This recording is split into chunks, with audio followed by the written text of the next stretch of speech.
A live look in on a rainy Grand Isle right now. You can see the raindrops on the camera lens and the raindrops falling there in the distance. Hard to make out much in the way in the distance. You can see the rains have been persistent along the coast here over the last couple of hours, but things may get a little bit of a break.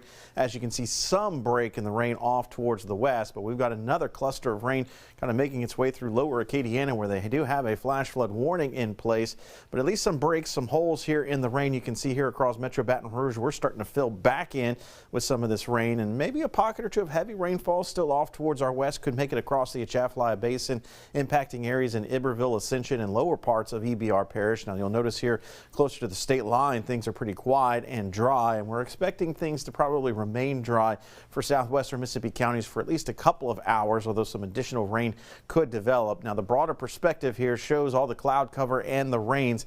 Most of the rain kind of consolidated here across the Gulf Coast region, but we do have a few showers, even a couple of rumbles of storms off towards the north part of the state, but in between that there is that break in the rain. So pinpoint forecast for the rest of the day, let's call it scattered, kind of off and on variety in terms of rain showers, limited any threat for thunderstorm action, not expecting severe weather, but you can see temperatures expected to remain pretty cool in the 50s thanks to the additional cloud cover and the passing showers. Going into the evening though, yeah, we do see a diminishing in terms of rain chance, actually down to 0% by the time we get towards 9 o'clock. So there will be a chance to dry out as we look towards late tonight into tomorrow morning. Here's a look at that with Futurecast. So again, showing these rains kind of sweeping through here as we make our way through the rest of the afternoon and into the early evening. But by mid-evening hours, most of the rain is out of here, and then all we're left with is the cloud cover. So it's going to stay dreary.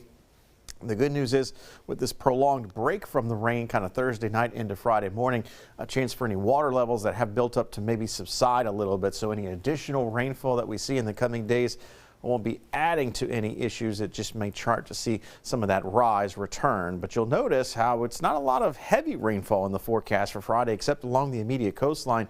It's more or less light to moderate rains in the forecast, but you can still see how rain is persistent through a good chunk of Friday evening into Saturday morning, and then kind of Saturday morning into Saturday afternoon, we finally start to see the transition to some drier air trying to work its way in as we go from Saturday night into Sunday morning. Sunday, a cold front will sweep through.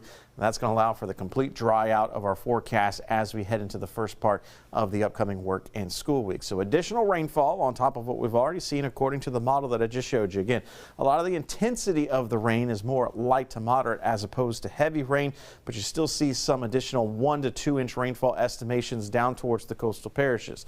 But for inland areas, we're talking on the order of maybe 1/2 inch to 1.5 inches of rainfall, maybe a spot or two here or there receiving as much as 2 inches of additional rainfall. So yeah, I think for the most part that's going to be manageable. We'll keep our eyes out though on how much rain we do see in the coming days and whether that will cause any problems for us in terms of nuisance type flooding. In terms of the rivers, they were at base flow, so all the rain that we do have in the catch basins and the Amite, the Tickfall, the Comite rivers, I think they're going to be able to handle it. We'll see certainly a significant rise in the coming days, but I don't think we're going to reach flood stage in any of those rivers. So you'll notice that the rains continue for the next couple of days. Temperatures stay in the 50s. When we get a break from the rain on Sunday, we see a spike in the daytime high to near 70 degrees, but that's only temporary because a cold front moves through on Sunday, and notice how those temperatures start to bottom out once again going into the early part of next week. We'll flirt with yet another light freeze maybe Tuesday morning of next week. We'll keep our eyes on that temperature trend, whether we may have to lower temperatures a few more degrees, but otherwise maybe a brief cool down this next time around. You see those temperatures rebounding back closer to 70 degrees by the time we get towards the middle of next week.